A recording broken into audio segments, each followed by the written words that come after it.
compartilhando aqui com vocês boas lembranças, contando a minha experiência em ler a Bíblia. Comecei no ano passado, em outubro de 2019, 1 hora por dia, depois passei para meia hora por dia. Comecei do princípio, os 5 primeiros livros chamados Pentateuco, ou Torá no hebraico. Gente, é maravilhoso, é uma caminhada. Passei pelo deserto, atravessei o Mar Vermelho, atravessei o Jordão, cheguei na Terra Prometida.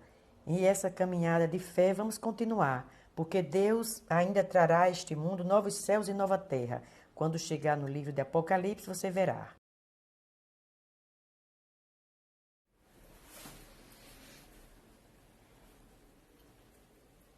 Olá, continuo lendo a Palavra de Deus, a Bíblia Sagrada.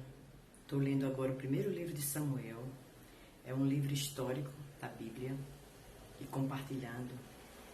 E peço a Deus, todos aquelas pessoas que ouvirem, que sejam abençoados.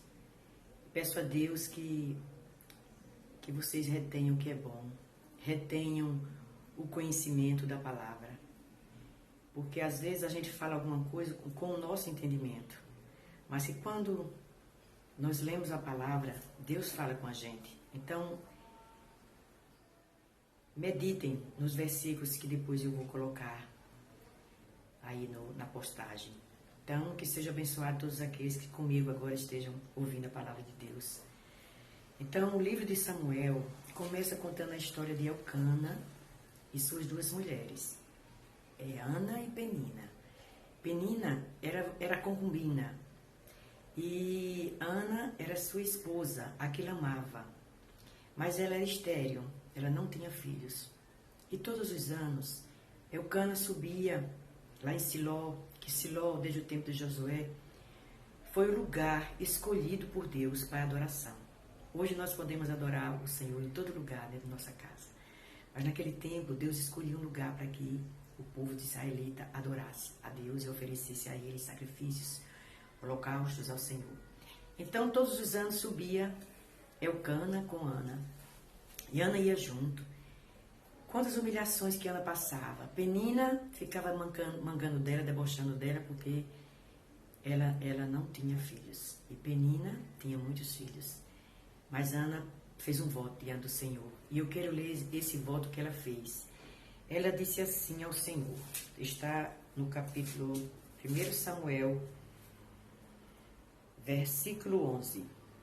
E votou um voto dizendo: Senhor dos exércitos, se benignamente atenderes para a aflição da tua serva, e de mim te lembrares, e da tua serva te não esqueceres, mas a tua serva deres um filho varão, ao Senhor darei por todos os dias da sua vida. E assim ela fez, gente. Depois que terminou o período da mama, né? Então ela levou e entregou Eli, que Eli era o sacerdote na época. E Samuel, gente, foi usado muito por Deus. Ele foi consagrado a Deus desde o ventre, né, de sua mãe, e Deus o escolheu para ser sacerdote, juiz e profeta sobre o povo de Israel.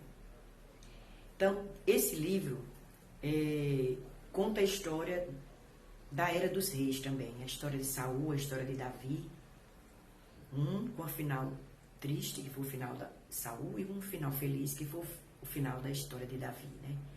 O final feliz.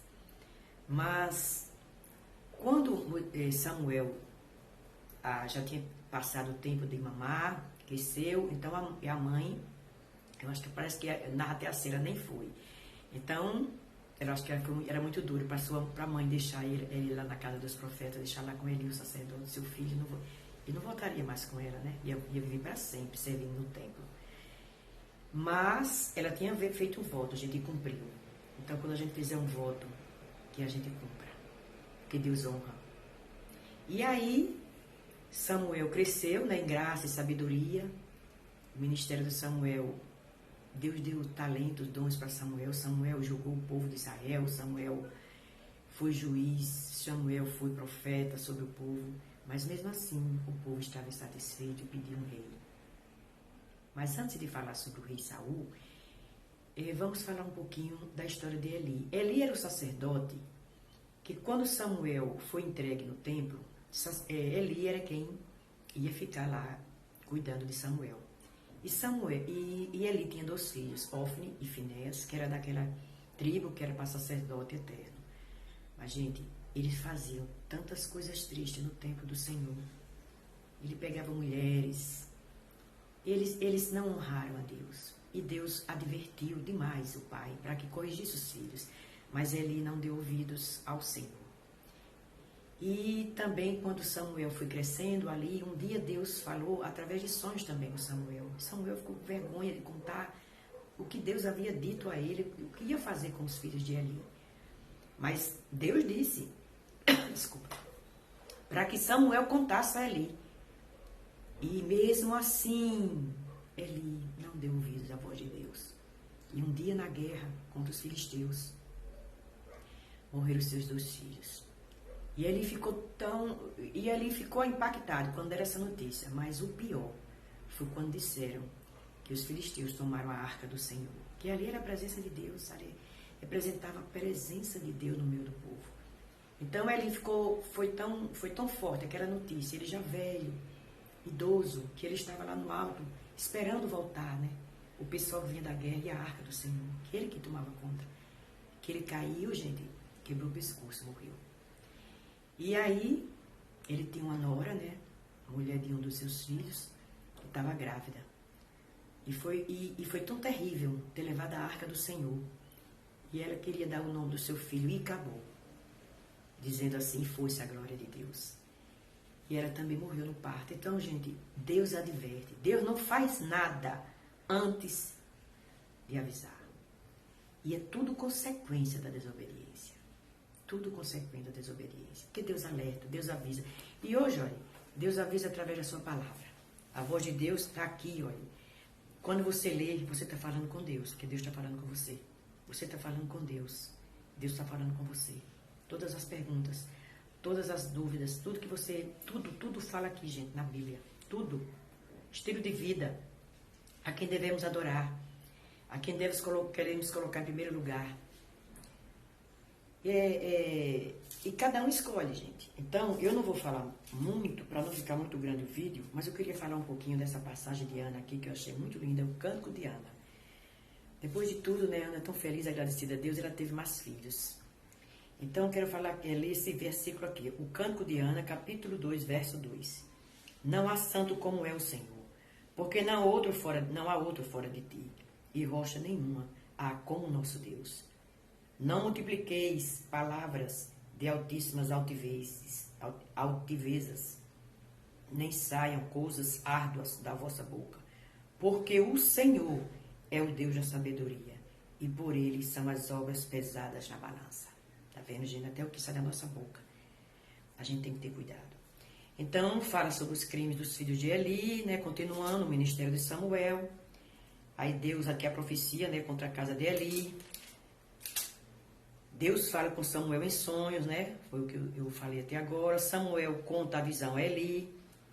E a derrota dos israelitas, né? Os filisteus vêm dos israelitas. A arca é tomada.